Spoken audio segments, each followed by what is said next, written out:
ಭಾಳ ಖುಷಿ ಇದೆ. ಅಂದರೆ 2018ರ ಪ್ರಶಸ್ತಿ. ಸೊ ಆಗಿದೆ ಒಂದು 6 ವರ್ಷ 7 ವರ್ಷ ಆಗ್ತಾ ಬಂತು. ಸೊ ಇವತ್ತು ಪ್ರಶಸ್ತಿ ಸಮಾರಂಭ ಆಗಿರೋದು ಅದು ಮೈಸೂರಲ್ಲಾಗಿರೋದು ಭಾಳ ಖುಷಿ ಇದೆ. ಮಾನ್ಯ ಮುಖ್ಯಮಂತ್ರಿಗಳು ಮೈಸೂರಲ್ಲೇ ಸರ್ಕಾರಿ ಸಿನಿಮಾವನ್ನು ನೋಡಿದರು. ಹಾಗಾಗಿ ಮೈಸೂರು ಕನ್ನಡ ಚಿತ್ರರಂಗಕ್ಕೆ ಯಾವತ್ತೂ ತುಂಬ ಒಂದು ಅವಿನಾಭಾವ ಸಂಬಂಧ.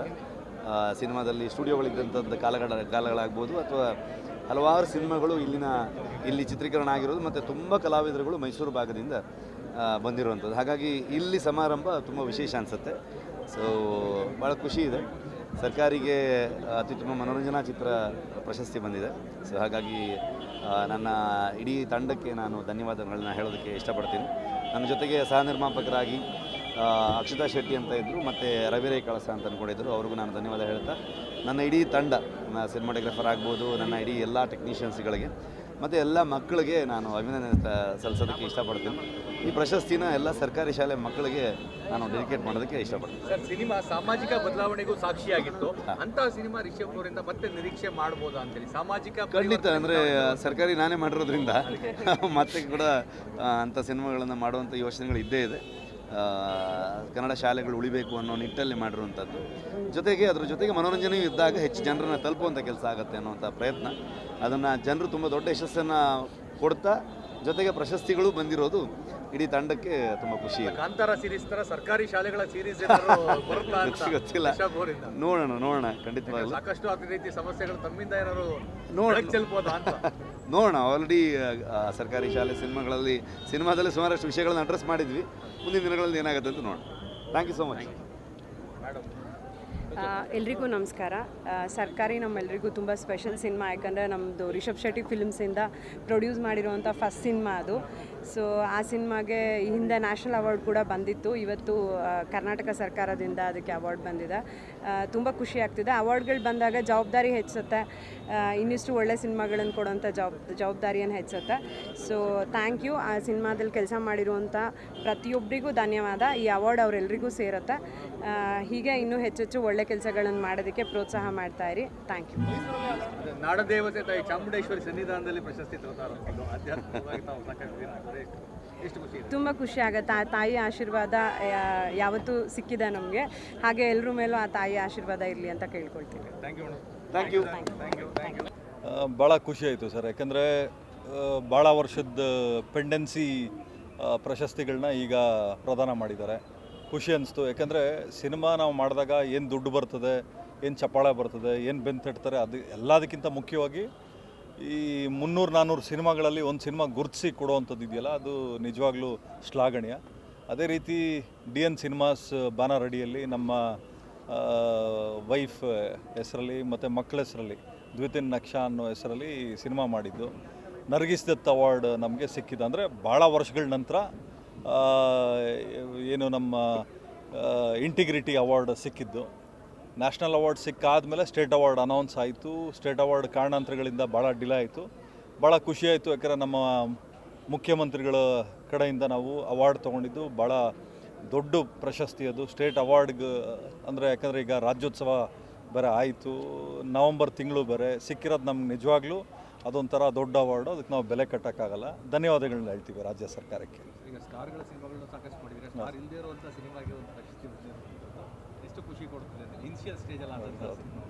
ಸರ್, ಈಗ ಸ್ಟಾರ್ ಮಾಡೋವಂಥದ್ದು ಯಾರು ಅಂದರೆ ಮೊದಲನೇದಾಗಿ ನಿರ್ಮಾಪಕರು, ಆಮೇಲೆ ನಿರ್ದೇಶಕರು.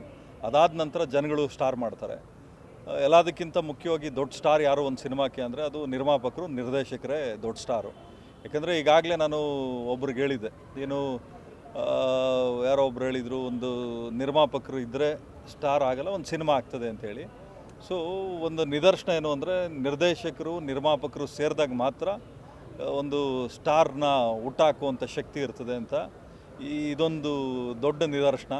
ಯಾಕಂದರೆ ಆ ಸಿನಿಮಾದಲ್ಲಿ ಇದ್ದಿದ್ದೇನು, DN ಸಿನಿಮಾಸ್ ಅಡಿಯಲ್ಲಿ ಒಂದಲ್ಲ ಎರಡಲ್ಲ ಸಿನಿಮಾ ಉದ್ದೇಶ ಏನಿತ್ತು ಅಂದರೆ ಒಂದು ಮುಸಲ್ಮಾನ್ ಕುಟುಂಬ ಹಸುನ್ ನಂಬ್ಕೊಂಡು ಜೀವನ ಮಾಡೋದು. ಇವಾಗ ನಮ್ಮ ತಲೆಯಲ್ಲಿ ಬರ್ತಕ್ಕಂಥದ್ದು ರಾಜಕೀಯ ಪ್ರೇರಿತ ಉದ್ದೇಶಗಳು ಬರ್ತವೆ. ಆದರೆ ಒಂದು ನರ್ಗಿಸ್ ದತ್ ಅವಾರ್ಡ್ ಬಂದಿರತಕ್ಕಂಥದ್ದು ಭಾಳ ದೊಡ್ಡದು. ಯಾಕಂದರೆ ಇಂಟಿಗ್ರಿಟಿ ಅವಾರ್ಡ್ ಇದೆಯಲ್ಲ, ಎಷ್ಟೋ ವರ್ಷಗಳ ನಂತರ, ಸುಮಾರು ಒಂದು 20-25 ವರ್ಷದ ನಂತರ ಕನ್ನಡ ಸಿನಿಮಾಕ್ಕೆ ಒಂದು ಇಂಟಿಗ್ರಿಟಿ ಅವಾರ್ಡ್ ಬಂತು.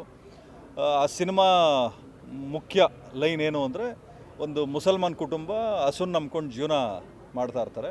ಆ ಮುಸಲ್ಮಾನ್ ಹುಡುಗನಿಂದ ಹಸು ಕಳೆದೋದ್ಮೇಲೆ ಯಾವ್ಯಾವ ರೀತಿ ಬದಲಾವಣೆಗಳಾಗ್ತದೆ ಅನ್ನೋ ಒಂದು ದೃಷ್ಟಿಕೋನ ಇಟ್ಕೊಂಡು ಸಿನಿಮಾ ಮಾಡಿರ್ತಕ್ಕಂಥದ್ದು. ಸತ್ಯಪ್ರಕಾಶ್ ಅವರು ಭಾಳ ಚೆನ್ನಾಗಿ ನಿರ್ದೇಶನ ಮಾಡಿ ಈ ಅವಾರ್ಡ್ ಏನು ಸಿಕ್ಕಿದೆ, ನಮ್ಮ ತಂಡದವ್ರು ಯಾರು ದರ್ಶನ್ ಇರ್ಬೋದು, ಸತ್ಯಪ್ರಕಾಶ್ ಇರ್ಬೋದು, ಎಲ್ಲರಿಗೂ ಈ ಅವಾರ್ಡು ಮೀಸಲು ಅಂತ ನಾನು ಹೇಳ್ತೀನಿ. ತಾವು ಹೇಳಿದಂಥ ಮಾತನ್ನ ಹಿಂದೆ ನಟರು ಹೇಳ್ತಾರೆ, ಅನ್ನದಾತರು ಅಂತ ಹೌದು ಹೇಳ್ತಾರೆ. ಈಗಿನ ನಟರು ಅದನ್ನ ಮರ್ತಿದ್ದಾರೆ.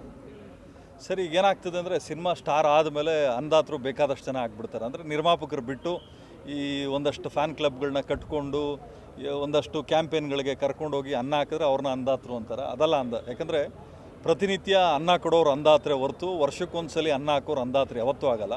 ಅದಕ್ಕೆ ಹೇಳ್ತಾರೆ, ಹಿರಿಯರು ಹೇಳ್ತಾರೆ, ವೇದ ಸುಳ್ಳಾದರೂ ಗಾದೆ ಸುಳ್ಳಾಗಲ್ಲ ಅಂತ. ಈ ಅರ್ಷತ್ಗಳು ನಂಬ್ಕೊಂಡು ವರ್ಷತ್ಗಳು ಕಳ್ಕೊಂಡ್ರು ಅಂತ ನಿದರ್ಶನ ನಿಮ್ಮ ಮುಂದೆನೇ ಇದೆ ಸರ್. ಒದ್ದಿದ್ದು ನೋವೇನಾರು ಇದೆಯಾ ನಿಮಗೆ ಅಂತ? ಒದ್ದಾಗ ನೋವಾಗ್ತದಾ? ಸರ್, ಈಗ ಖಂಡಿತವಾಗ್ಲೂ ಆಗ್ತದೆ ಸರ್. ನಾನು ಒಬ್ಬ ಮನುಷ್ಯ ಸ್ವಾರ್ಥಿ, ಒಬ್ಬ ಮನುಷ್ಯ ಅದೇನೋ ಹೇಳ್ತಾರೆ, ಸ್ವಾರ್ಥವಿಲ್ಲದ ಬದುಕು ಶವಕ್ಕೆ ಸಮ ಅಂತ. ಸೊ ಹಂಗಾಗಿ ಸ್ವಾರ್ಥ ಇರಲೇಬೇಕು. ನಾನು ಸ್ವಾರ್ಥವಾಗಿ ನಾನು ಅಪೇಕ್ಷೆ ಪಡ್ತೀನಿ. ನಮ್ಮಿಂದ ಏನಾದರೂ ಒಳ್ಳೇದಾದಾಗ ನಾವು ಹೇಳ್ತೀವೋ ಬಿಡ್ತೀವೋ ಅವ್ರು ಹೇಳಬೇಕು. ನಾನು ಯಾರ ಹತ್ರ ಆದರೂ ಸಹಾಯ ತೊಗೊಂಡ್ರೆ ಆ ಜನದ ಮುಂದೆ ಹೇಳ್ತೀನಿ, ಇವ್ರು ನನಗೆ ಸಹಾಯ ಮಾಡಿದ್ದಾರೆ, 10 ರೂಪಾಯಿ ಮಾಡಲಿ, 100 ರೂಪಾಯಿ ಮಾಡಲಿ, 1 ಲಕ್ಷ ಮಾಡಲಿ. ಸೊ ಅವ್ರನ್ನ ಸಾಯೋವರೆಗೂ ಜನಗಳ ಮುಂದೆ ಕಾಲಿಗೆ ಬಿದ್ದು ನಾನು ನಮಸ್ಕಾರ ಮಾಡ್ಕೊಳ್ತೀನಿ. ಯಾಕೆ ಅಂದರೆ ಸಹಾಯ ತೊಗೊಂಡ ಮೇಲೆ ನಾವು ಮರೀಬಾರ್ದು. ಆ ಕೃತಜ್ಞತೆನ ಮರೆತರೆ ಮನುಷ್ಯ ಅದು ಜೀವನಕ್ಕೆ ಅರ್ಥನೇ ಇರಲ್ಲ ಅಂತ. ಪ್ರಾಜೆಕ್ಟ್ ಏನಾಗ್ತದೆ ಸರ್, ನೆಕ್ಸ್ಟ್ ಪ್ರಾಜೆಕ್ಟು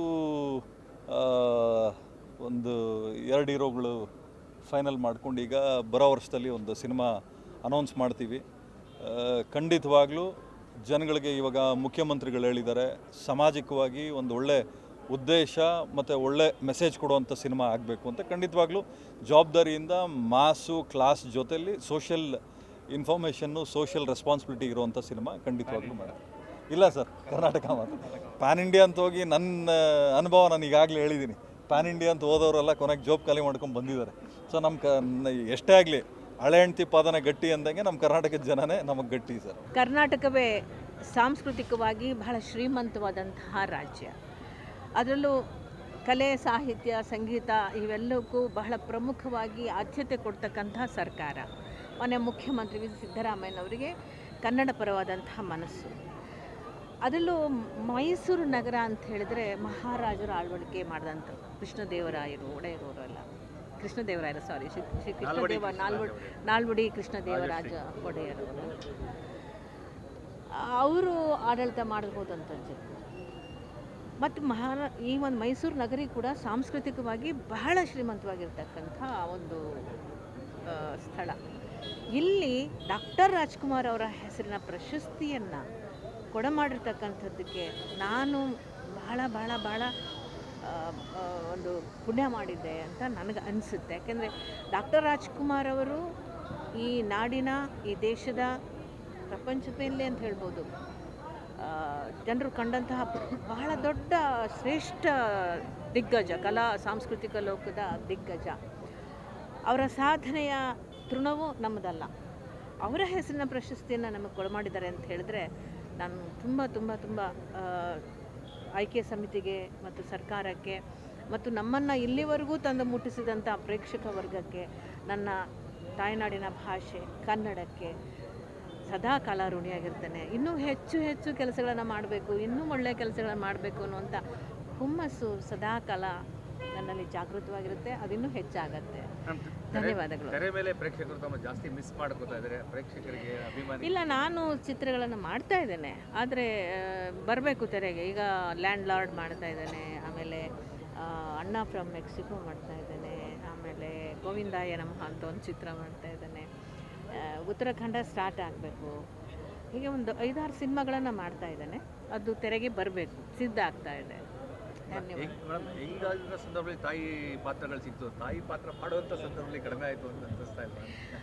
ಅಲ್ಲ, ಅದು ಹಾಗೇನೆ. ಈಗ ಕಥೆಯಲ್ಲಿ ಮುಖ್ಯ ಪಾತ್ರ ಮಾಡಬೇಕು, ಅದು ಉಮಾಶ್ರೀಯವರೇ ಮಾಡಬೇಕು ಅನ್ನುವಂಥ ಒಂದು ವಿಚಾರ ಇದ್ದಾಗ ಅವರು ಖಂಡಿತವಾಗ್ಲೂ ಬಂದೇ ಬರ್ತಾರೆ, ನನಗೆ ಆ ಪಾತ್ರಗಳನ್ನು ಕೊಡ್ತಾರೆ. ಸೊ ಹಾಗಾಗಿ ತಾಯಿ ಪಾತ್ರಗಳಲ್ವಾ, ಈಗಿನ ಯಂಗ್ಸ್ಟರ್ಸ್ಗಳಿಗೆ ಮಾಡುವಂಥ ಸಿನಿಮಾಗಳೇ ಬೇರೆ, ಕೌಟುಂಬಿಕ ಚಿತ್ರಗಳೇ ಬೇರೆ, ಗ್ರಾಮೀಣ ಸೊಗಡಿನ ಚಿತ್ರಗಳೇ ಬೇರೆ, ಈ ಥರದ್ದು ಏನೇನೋ ಇರುತ್ತೆ. ಕಥೆ ಡಿಮ್ಯಾಂಡ್ ಮಾಡಬೇಕು, ಮತ್ತು ಆ ಪಾತ್ರ ಉಮಾಶ್ರೀ ಅವ್ರು ಮಾಡೋಕ್ಕೆ ಸರಿಯಪ್ಪ ಅಂತ ಅವ್ರಿಗೆ ಅನ್ನಿಸ್ಬೇಕು. ಭಾಳಷ್ಟು ಜನ ಕಲಾವಿದರು ಇರ್ತಾರೆ, ಅದರಲ್ಲೇ ಉಮಾಶ್ರೀಗೆ ಹೊಂದುವಂಥ ಪಾತ್ರಗಳಿದ್ದರೆ ಖಂಡಿತವಾಗ್ಲೂ ಬರ್ತಾರೆ. ಕಳಕಳಿ ಅಂದರೆ ಪ್ಯಾನ್ ಇಂಡಿಯಾ ಹೆಸರಿನಲ್ಲಿ ಸ್ಥಳೀಯ ಕನ್ನಡಿಗರ ಪೋಷಕರಿಗೆ ಅವಕಾಶ ಕಡಿಮೆ ಆಗ್ತಾ ಇದೆ. ಈಗ ಬೇರೆ ಭಾಷೆಯ ಡಬ್ಬಿಂಗ್ ಚಿತ್ರಗಳು ಬರೋದ್ರ ಮೂಲಕ, ಡಬ್ಬಿಂಗ್ಗಳನ್ನು ಮಾಡೋದ್ರ ಮೂಲಕ, ಮತ್ತು ಬೇರೆ ಚಿತ್ರಗಳು ನಮ್ಮ ಕನ್ನಡ ನಾಡಿಗೆ ಬಂದು ತೆರೆ ಕಾಣೋದ್ರ ಮೂಲಕ ಭಾಳ ಮೊದಲಿಗಿಂತಲೂ ಹೆಚ್ಚು ಸ್ಪರ್ಧೆ, ಕಾಂಪಿಟೇಷನ್ ಭಾಳ ಆಗಿಬಿಟ್ಟಿದೆ. ಮತ್ತು ಕಲಾವಿದರು ಹೆಚ್ಚಾಗಿದ್ದಾರೆ, ಯಂಗ್ಸ್ಟರ್ಸ್ ಇದ್ದಾರಲ್ಲ, ತುಂಬ ಕಲಾವಿದರಾಗಿದ್ದಾರೆ. ನೀವು ನೋಡ್ತೀರಾ ಸೀರಿಯಲ್ಗಳಲ್ಲಿರ್ಬೋದು ಅಥವಾ ಸಿನಿಮಾಗಳಲ್ಲಿರ್ಬೋದು, ಭಾಳಷ್ಟು ಹೊಸ ಹೊಸ ಮುಖಗಳು, ಹೊಸ ನಿರ್ದೇಶಕರು, ಹೊಸ ತಂತ್ರಜ್ಞರು ಬರ್ತಾ ಇದ್ದಾರೆ, ಸಿನಿಮಾ ಹೀರೋಯಿನ್ಗಳು ಎಲ್ಲರೂ ಬರ್ತಾ ಇದ್ದಾರೆ. ಆದರೆ ಚಿತ್ರಗಳು ಹೆಚ್ಚು ಹೆಚ್ಚು ಆಗ್ತಾ ಇದ್ದಾವೆ. ಬಟ್ ಇಷ್ಟೊಂದು ಚಿತ್ರಗಳು, ಹೊಸ ಡೈರೆಕ್ಷನ್, ಹೊಸ ನಿರ್ಮಾಪಕರು, ಹೊಸ ನಿರ್ದೇಶಕರು, ಹೊಸ ಚಿತ್ರಗಳು ಬರ್ತಾಯಿದೆ. ಆದರೆ ಈ ಚಿತ್ರಗಳನ್ನು ಜನ ನೋಡಬೇಕು, ಇಂಥ ಚಿತ್ರಗಳಿಗೆ ಥಿಯೇಟರ್ ಕೊಡುವಂಥದ್ದಾಗಬೇಕು, ಇಂಥ ಚಿತ್ರಗಳನ್ನು ಪ್ರೋತ್ಸಾಹ ಮಾಡಬೇಕು. ಮತ್ತು ಚಾನಲ್ನವ್ರು ಇರ್ತಾರಲ್ಲ OTTನಲ್ಲಿ, ಆ OTT ಅವರು ಕೂಡ ಈ ಪ್ರಶಸ್ತಿ ಪಡ್ಕೊಂಡಂತಹ ಚಿತ್ರಗಳನ್ನು ಅವರ ಮೂಲಕ ಜನಗಳಿಗೆ ತಲುಪಿಸುವಂಥ ಕೆಲಸಗಳು ಕೂಡ ಬಹಳ ಮುಖ್ಯವಾಗಿ ಮಾಡಬೇಕು. OTT ಅವರು ದೊಡ್ಡ ದೊಡ್ಡ ಚಿತ್ರಗಳನ್ನು ಅವ್ರು ತೊಗೊಂಡು ಕಮರ್ಷಿಯಲಿ ಅವ್ರು ಏನೇ ಮಾಡಬಹುದು, ಅವ್ರು ಮಾಡಲಿ. ಆದರೆ ಇತರ ಚಿತ್ರಗಳಿಗೂ ಪ್ರೋತ್ಸಾಹ ಹಾಕ್ಕೊಂಡ್ರೆ ಅವ್ರಿಗೂ ಒಂದು ಎಂಕರೇಜ್ಮೆಂಟ್ ಕೊಟ್ಟಂಗೆ ಆಗುತ್ತೆ. ರಾಜಕೀಯ ಸಿನಿಮಾ ಹೇಗೆ ನಡೀತದೆ ಮೇಡಮ್? ಎರಡು ಕೂಡ ಬ್ಯಾಲೆನ್ಸ್ ಮಾಡ್ಕೊಂಡು ಹೋಗ್ತಾರೆ, ನೀವೆಲ್ಲರೂ ನೋಡ್ತಾ ಇದ್ದೀರಾ. ಮಾಡಬೇಕಾಗತ್ತೆ. ಒಂಥರ 6 ವರ್ಷ ಆದಮೇಲೆ ಅವಾರ್ಡ್ ಇಸ್ಕೊಳ್ತಾ ಇರೋದು. ಆ್ಯಂಡ್ ಅಭಿನಯಕ್ಕೆ ಬಂದಾಗ ಖುಷಿಯಾಗತ್ತೆ. ಅದು ಈ ಥರ ಎಷ್ಟೋ ಅದ್ಭುತವಾದ ಕಲಾವಿದರ ಸಾಲಿಗೆ ನನ್ನ ಹೆಸರು ಹೋದಾಗ ಸಿಕ್ಕಾಪಟ್ಟೆ ಖುಷಿಯಾಗುವಂಥ ವಿಚಾರ, ಹೆಮ್ಮೆ ಆಗುವಂಥ ವಿಚಾರ. ಸೊ ಇವತ್ತು ಅಂದರೆ ಆಗಲೇ ಆಯ್ತಲ್ಲ, ಸುಮಾರು ತಿಂಗಳಾಯ್ತು ಅನೌನ್ಸ್ ಮಾಡಿ, ಇವತ್ತು ಕೈಗೆ ಬಂದ ಮೇಲೆ ಅದೊಂಥರ ಆ ರೆಸ್ಪಾನ್ಸಿಬಿಲಿಟಿ, ಬೇರೆ ಅವಾರ್ಡ್ಗಳಿಗೂ ಈ ಅವಾರ್ಡ್ಗೂ ಇರುವಂಥ ಡಿಫ್ರೆನ್ಸ್ ಏನು ಅಂತ ಗೊತ್ತಾಗ್ತಾ ಇದೆ. ಅವರು ಅವಾರ್ಡ್ ಹಾಕಿದ ತಕ್ಷಣ ವೇಟ್ ಗೊತ್ತಾಯಿತು ನನಗೆ. ಸೊ ಎಸ್, ಭಾಳ ಭಾಳ ಭಾಳ ಖುಷಿ ಆಗ್ತದೆ. ಮೈಸೂರು, ನಾನು ಯಾವಾಗಲೂ ಹೇಳ್ತಾ ಇರ್ತೀನಿ, ನನಗೆ ಏನಾದರೂ ವಯಸ್ಸಾಗಿ ಯಾವ್ದಾದ್ರು ಒಂದು ಜಾಗ ಸೆಟ್ಲ್ ಆಗಬೇಕಂತ ಇದ್ದರೆ ಅದು ಮೈಸೂರು ಅಂತ. ತುಂಬ ಮನಸ್ಸಿಗೆ ಕ್ಲೋಸ್ ಆಗಿರುವಂಥ ಜಾಗ, ಬಿಕಾಸ್ ಚಾಮುಂಡೇಶ್ವರಿ ತಾಯಿ ಇರೋದು ಈ ಜಾಗದಲ್ಲಿ. ಅವಳ ಆಶೀರ್ವಾದದಲ್ಲಿ ನನಗೆ ಅವಾರ್ಡ್ ಸಿಕ್ಕಿರೋದು ಡಬಲ್ ಖುಷಿ ಆಗ್ತದೆ.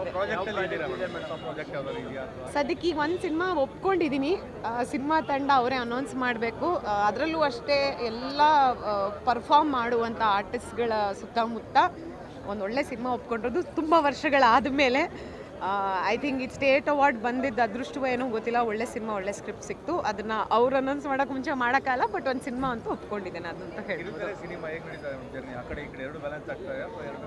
ಇಲ್ಲ ಇಲ್ಲ, ಸಿನಿಮಾಗಳು ತುಂಬ ವರ್ಷನೇ ಆಯಿತು ನಾನು ಮಾಡಿ. ಬರೀ ಟೆಲಿವಿಷನಲ್ಲಿ ಬ್ಯುಸಿ ಇದೆ, ಆ್ಯಂಕರಿಂಗ್ ಮಾಡ್ತಾ ಬ್ಯುಸಿ ಇದೆ. ಬಟ್ ಈಗ ಮತ್ತೆ ಸಿನಿಮಾ ನನ್ನನ್ನು ಕರೆದಿದೆ. ಬಹುಶಃ ಮತ್ತೆ ಕಂಟಿನ್ಯೂ ಆಗುತ್ತೆ ಅಂತ ಅಂದ್ಕೊಳ್ತೀನಿ. ಒಂದೇ ಸಿನಿಮಾಕ್ಕೆ ನಿಲ್ಲದೆ ಒಳ್ಳೆ ಸಿನಿಮಾಗಳು ಬಂದು ಕಂಟಿನ್ಯೂ ಆಗುತ್ತೆ ಈ ಜರ್ನಿ ಅಂತ ಅಂದ್ಕೊಳ್ತೀನಿ. ಅದು ಸುಳ್ಳು. ಸಿನಿಮಾಗಳು ಸಿಗ್ತಿಲ್ಲ ಅಂತ ಕಿರುತೆರೆಯಲ್ಲಿ ಬ್ಯುಸಿ ಆಗಿದ್ದೀನಿ. ಯಾಕಂದರೆ ದುಡ್ಡು ಬೇಕಲ್ಲ ಜೀವನ ಮಾಡೋಕ್ಕೆ. ಅದು ಆ ಕಡೆಗೆ ಹೋದರೆ ಹಂಗಂತಾರೆ, ಈ ಕಡೆಗೆ ಬಂದರೆ ಹಿಂಗಂತಾರೆ. ಸತ್ಯವಾಗ್ಲೂ ಸಿನಿಮಾಗಳ ಅವಕಾಶ ಸಿಕ್ಕಿಲ್ಲ ಅಂತಲೇ ಟೆಲಿವಿಷನ್ನ ಜಾಸ್ತಿ ಫೋಕಸ್ ಮಾಡ್ತಾ ಇದ್ದೀನಿ ನಾನು. ನೋಡೋಣ, ಸ್ಟೇಟ್ ಅವಾರ್ಡ್ ಬಂದಮೇಲೆ ಎಲ್ಲ ಸಿನಿಮಾ ನಿರ್ದೇಶಕರು ಇದನ್ನು ನೋಡ್ತಾ ಇದ್ರೆ ನನ್ನ ಕೈಯಲ್ಲಿ ಸ್ಟೇಟ್ ಅವಾರ್ಡ್ ಇದೆ, ದಯವಿಟ್ಟು ಸಿನಿಮಾ ಕೊಡಿ.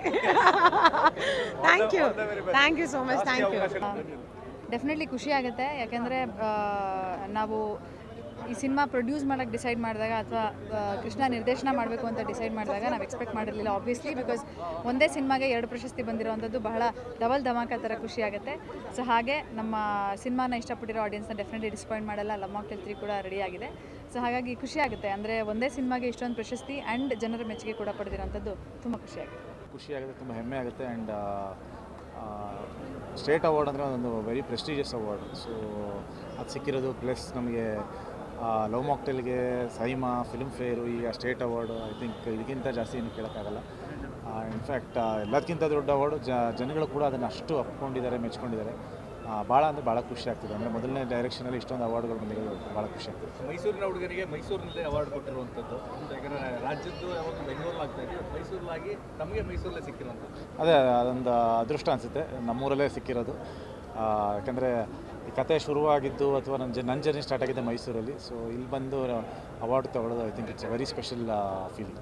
ಡಾರ್ಲಿಂಗ್ ಕೃಷ್ಣ ಅವ್ರ ಹತ್ರ ಮೈಸೂರಿನ ಕಥೆಗಳು ಇನ್ನಷ್ಟು ಇದಾವ ಅಂತ ಪ್ರೇಕ್ಷಕರು ಮೈಸೂರಿನ ತಮ್ಮ ಕಥೆಗಳು ನೋಡೋಣ, ಇನ್ನಷ್ಟು ಯೋಚನೆ ಮಾಡ್ತಾ ಇದ್ದೀನಿ. ಖಂಡಿತವಾಗ್ಲೂ ಮುಂದಿನ ದಿನಗಳ ಬರುತ್ತೆ.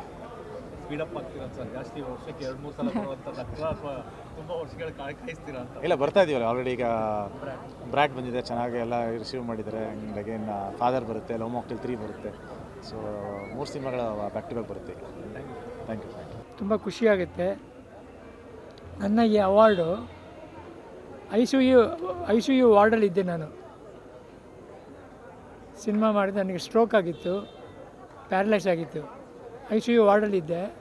ನನ್ನನ್ನು ಕರ್ಕೊಂಬಂದು ಸಿನಿಮಾ ಕೊಟ್ಟರು ನಿರ್ದೇಶಕರು, ನಿರ್ಮಾಪಕರು ನಿಖಿಲ್ ಮಂಜು ಅಂತ. ಪಿಕ್ಚರ್ ಕೊಟ್ಟು ಇವತ್ತು ICU ವಾರ್ಡಿಂದ ಚಲನಚಿತ್ರ ಪ್ರಶಸ್ತಿ ಅವಾರ್ಡ್ವರೆಗೂ ಬಂದಿದ್ದೀನಿ. ಇದ್ರ ಹಿಂದೆ ತುಂಬ ಜನ ಇದ್ದಾರೆ, ಅವರೆಲ್ಲ ನನ್ನ ಕರ್ಕೊಂಬಂದವ್ರೆ. ಇದು ಅವ್ರಿಗೆ ಸೇರಬೇಕು, ನನಗಲ್ಲ. ಈ ಪ್ರಶಸ್ತಿ ನಮ್ಮ ತಂದೆ ತಾಯಿಗೆ, ನನ್ನ ತಮ್ಮನಿಗೆ, ಅಭಿಮಾನಿ ದೇವರುಗಳಿಗೆ ಅರ್ಪಿಸ್ತಾ ಇದ್ದೀನಿ ನಾನು. ನಟನೆ ಮುಂದೆ ಯಾವುದೋ ಪ್ರಾಜೆಕ್ಟ್ ಅಥವಾ ಸಿನಿಮಾ ನಟನೆ ಯಾವ್ದಾರು ಆಗ್ತಾ ಇದೆ? ಮಾಡ್ತಾ ಇದ್ದೀನಿ, ಇನ್ನೂ ಹೆಸರಿಟ್ಟಿದೆ ಯಾವುದು. ಮೈಸೂರಿನಲ್ಲಿ ಸ್ವೀಕರಿಸಿರುವಂಥ ತುಂಬ ಖುಷಿ. ಮೈಸೂರು ಅಂದರೆ ನಾವು ಸಾಮಾನ್ಯವಾಗಿ ಏನೇ ಶುರು ಮಾಡಿದಾಗಲೂ ಗೋಕಾಕಿಂದ ನಮ್ಮ ತಂದೆಯವರು ಶುರು ಮಾಡಿದ್ದು ಮೈಸೂರಿಂದನೇ ಶುರು ಮಾಡಿದ್ದು. ಸೊ ಎಲ್ಲಿ ಪಡೆಯೋದು ತುಂಬ ಖುಷಿಯಾಗುತ್ತೆ ನಮಗೆ. ನಮ್ಮ ಊರಲ್ಲಿ ಪಡೆದಷ್ಟು ಖುಷಿಯಾಗುತ್ತೆ. ನಿಮ್ಮಷ್ಟೇ ನಮಗೂ ಬಹಳ ಸಂತೋಷ ಆಗ್ತಾ ಇದೆ. ಏಕೆಂದರೆ 2018ರಿಂದ 50ವರೆಗೂ ಪ್ರಶಸ್ತಿ ಸಮಾರಂಭ ನಡೆದಿರಲಿಲ್ಲ.